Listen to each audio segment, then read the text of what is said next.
आज का टेस्ट कैसा रहेगा ये समझाइए सर, क्योंकि एक्सपायरी है और जब हमने बात करी थी कि बाजार का टॉप कब और कहां बन सकता है, तो हमने पहला सपोर्ट जो बात करी थी 13,850 लगभग एजेस को देखें तो वहीं के आसपास आते हुए दिख रहा है, तो कैसे समझें सर फिर? दीप 13,775 13,850 के आसपास सपोर्ट लेना चाहिए। ये इंपॉर्टेंट रेंज है। उसके बाद 13,550 आता है हमारे 3 सपोर्ट लेवल है, 13,850, 13,550 और 13,240।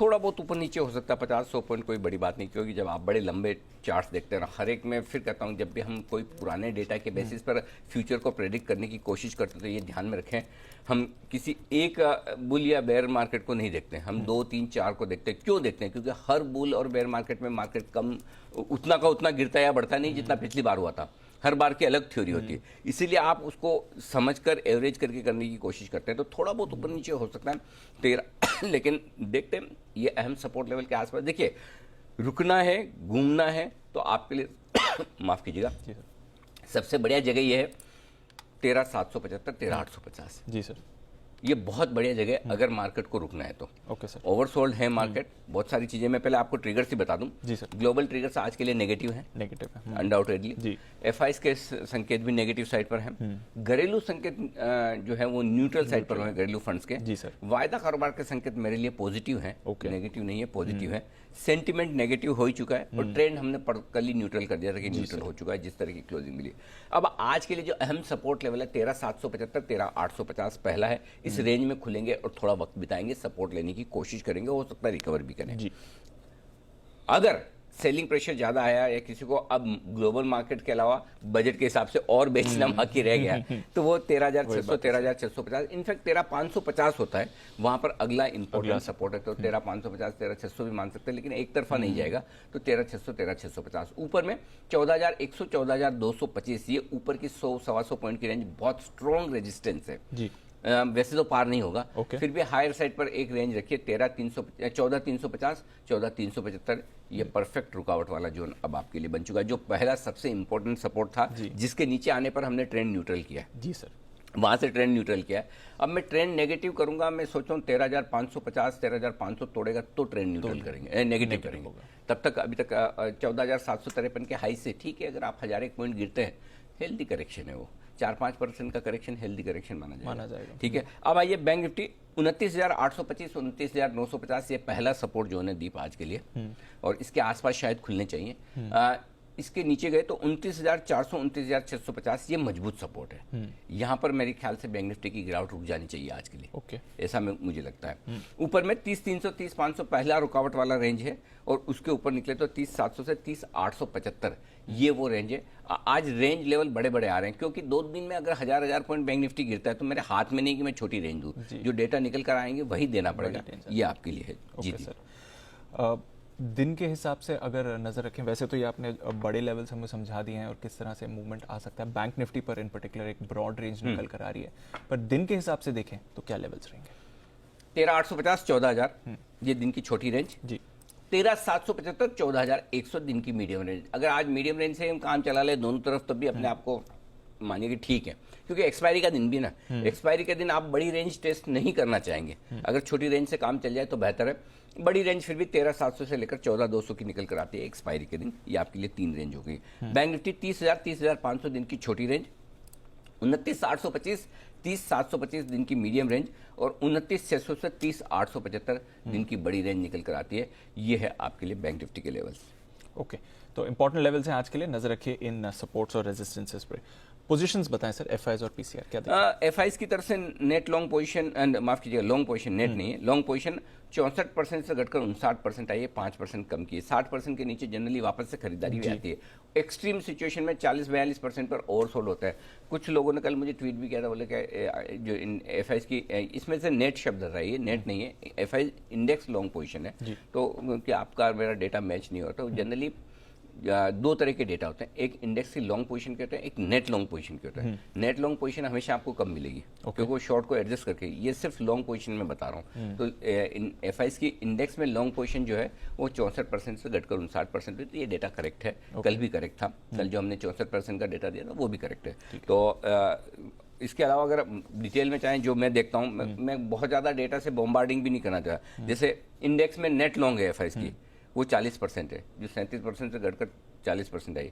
इंडेक्स में नेट शॉर्ट है 21% से बढ़कर 28% आई है। ये डेटा मैं रोज शेयर नहीं करता क्योंकि कितना आप बताएंगे, वो डाइजेस्ट करना भी जरूरी है कि आप बहुत ज्यादा डेटा दे और अगर लोग उसे तो ओवरलोड हो जाएगा बेसिकली।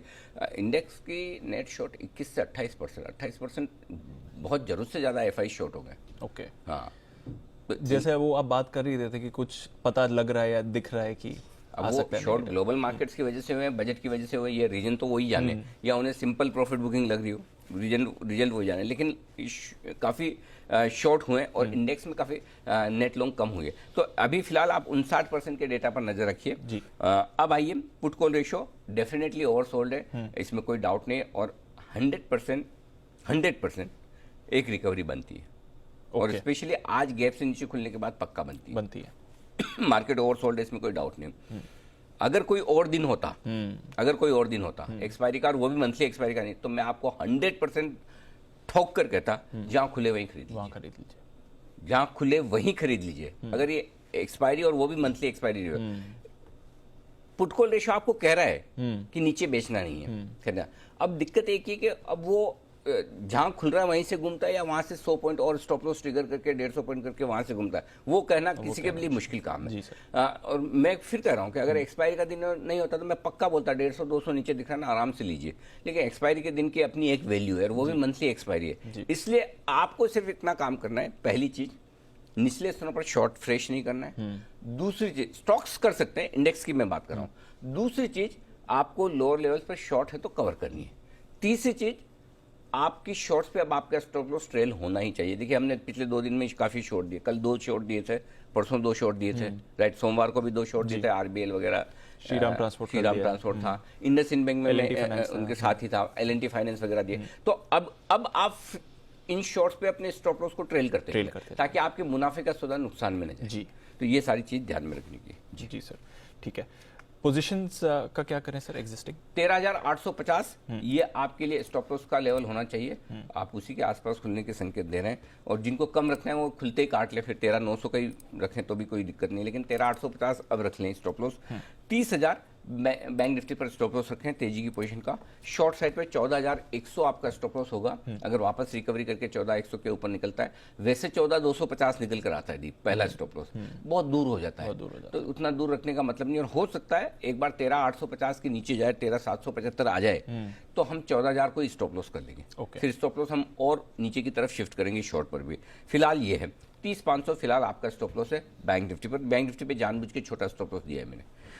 नई पोजीशन बनाने के लिए आपके लिए 13,775 13,850 इस रेंज में एक चांस ले सकते हैं खरीदारी करने का, अगर आप एग्रेसिव ट्रेडर हैं। और एग्रेसिव ट्रेडर से मेरा मतलब है कि आप स्टॉप लॉस आपका थोड़ा दूर है 13,700 का, इससे पहले स्टॉप लॉस नहीं मिल रहा मुझे। तो अगर आप 13,850 पे एंट्री करते हैं तो 150 पॉइंट नीचे का स्टॉप लॉस है, ये ध्यान रखिएगा।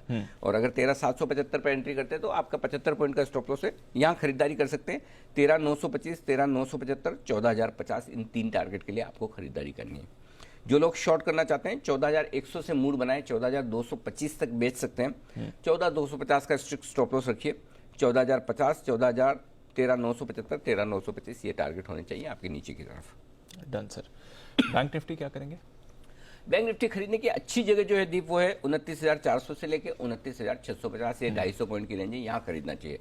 अगर आपको 3 लोट खरीदना है तो 650 500 450, एक खरीदना है तो 500 पे ले लीजिए, जैसा भी आपको ठीक लगे। मतलब आपको एंट्री की रेंज ये है परफेक्ट। और स्टॉप लॉस आपको 29,350 का लगाना है। ऊपर 29,825 950 30,050 30,150 और 30,275 ये टारगेट हैं जिनके लिए आपको बैंक निफ्टी में खरीदारी करनी चाहिए। एक बार देखिए जो इंपॉर्टेंट पहली रेंज थी 29,825 29,950, क्या यहाँ बैंक निफ्टी टिकता है? अगर टिक कर रुकता है तो ठीक है, लेकिन आजकल बैंक निफ्टी में क्या हो रहा है दीप, ये बाद में दम तोड़ता है। करेक्ट, थोड़ा पहले स्ट्रेंथ दिखाता है। पहले ऐसा करता है कि नहीं मैं मजबूत हूँ, आप अपनी देखो निफ्टी को, मतलब मेरी तरफ मत देखो, मैं नहीं गिरने वाला। और बाद में जब देखता है ये तो निफ्टी मेरी सुन नहीं रहा, मैं भी गिर जाता हूँ। ये वैसा देखो, आप कल भी देखो जी, परसों भी सेम ही था जी सर। तो बैंक निफ्टी वो बैक बेंचर हो गया है।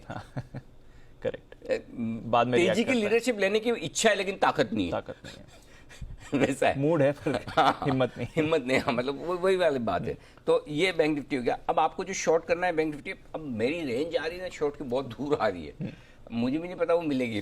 30,700 से लेकर 30,850 ये रेंज आती है, बहुत दूर है, बहुत दूर। मैं क्या करूं, लेकिन कल 900 गिरे, परसों 1000 गिरे, उसके पहले अब तो रेंज ही बहुत दूर आ रही है जी।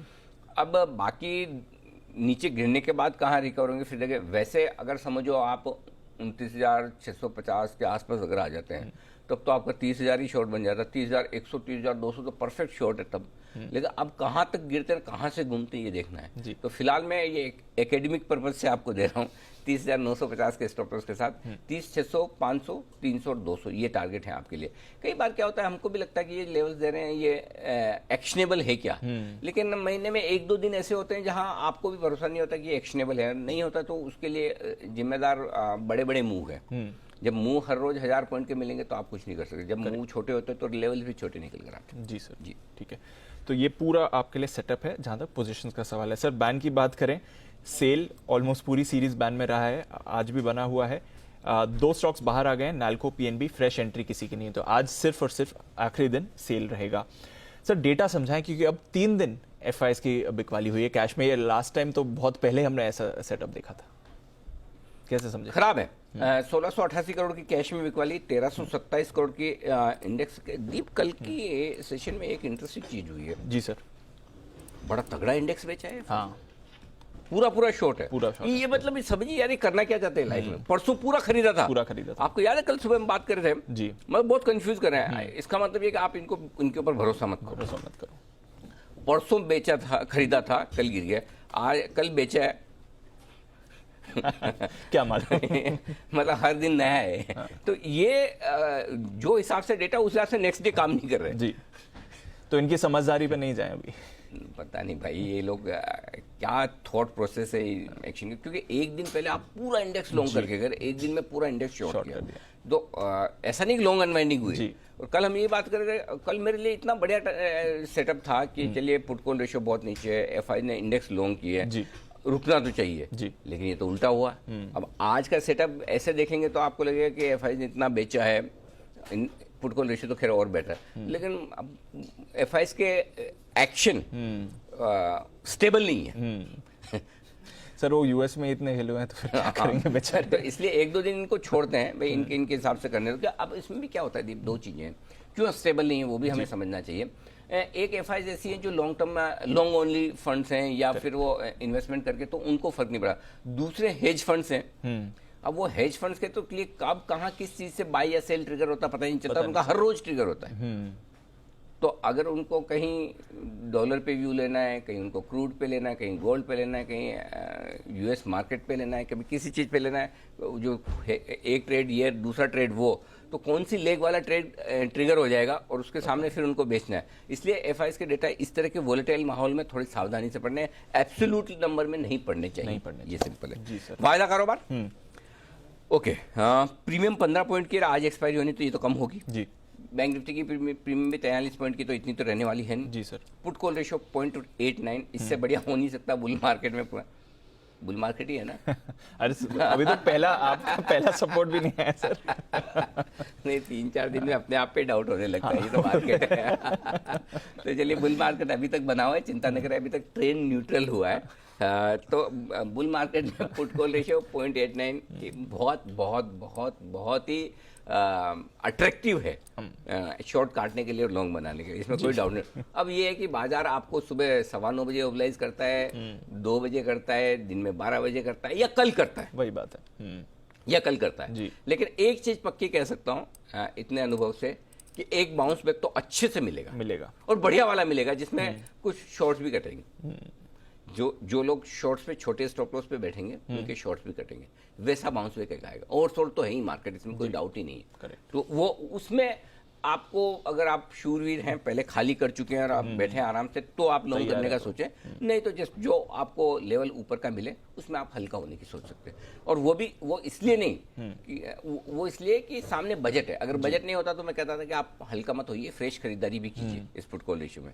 लेकिन बजट है तो सामने आप बजट की रिस्क कितना लेना चाहते हैं। अभी तो मतलब वो कहते रहे कि वो आप मतलब बीमार है, टाइफाइड वाइफाइड हो गया, टाइफाइड ठीक हुआ नहीं कि पता चला कि अचानक से चलते चलते गिर गए, टांग टूट गए। तो मतलब एक बीमारी ठीक नहीं, दूसरी, क्योंकि अभी एक आपकी ये वॉलेटिलिटी निकली नहीं, दूसरा सामने बजट की तैयार है, तो इसलिए आप दो झटके झेल सकते हैं क्या? वो अपनी फाइनेंशियल हेल्थ आपको देखनी है कि 2 झटके झेलने लायक नहीं है तो फिर शांति से देखिए, बैठिए। डेटा 13,500 बड़ा सपोर्ट है, बहुत दूर है। उससे पहले 13,800 के आसपास 24 लाख शेयरों का ओपन इंटरेस्ट पुट में है। 14,000 मेक और ब्रेक है, जब तक 14,000 के नीचे तब तक आप कमजोरी हैं। 29 लाख शेयर पुट में है, 28 लाख शेयर कॉल्स में, तो 14,000 आपके लिए मिड पॉइंट हो गया। ऊपर 14,100 पार होने के बाद ही ताकत का पहला अंदाजा बनेगा, क्योंकि 14,100 पर 37 लाख शेयर कल कॉल राइट हुए, तो बड़ी कॉल राइटिंग 14,100 पर हुई है, इसलिए मेरे लिए 14,100 निकल कर आया। तो ऊपर एक बार गैप से नीचे खुलने के बाद 14,000 14,100 आपके लिए परफेक्ट सेल रेंज है। और नीचे जो सपोर्ट के तौर पर दिख रहा है वो दिख रहा है 13,800 से 13,900 की रेंज, लेकिन उससे नीचे खुलेंगे तो 13,800 13,900 वायदा कारोबार के लिहाज से इमीडिएट सपोर्ट है। 14,000 14,100 इमीडिएट सप्लाई जोन है। Bank Nifty 29,500 highest open interest से 13 लाख शेयरों का वही अहम सपोर्ट है, लेकिन बहुत दूर भी है। 30,000 के आसपास के लेवल की कोई खास अहमियत नहीं, छोटा स्टॉप सपोर्ट है 9 लाख शेयरों का, और ऊपर में 31,000 आपसे पार नहीं होगा, ये इत्मीनान रखें। तो 29,500 31,000 बड़ी रेंज 1,500 पॉइंट की बैंक निफ्टी के लिए निकल कर आ रही है, इसलिए जो लेवल्स दिए उन्हीं पर फोकस करें।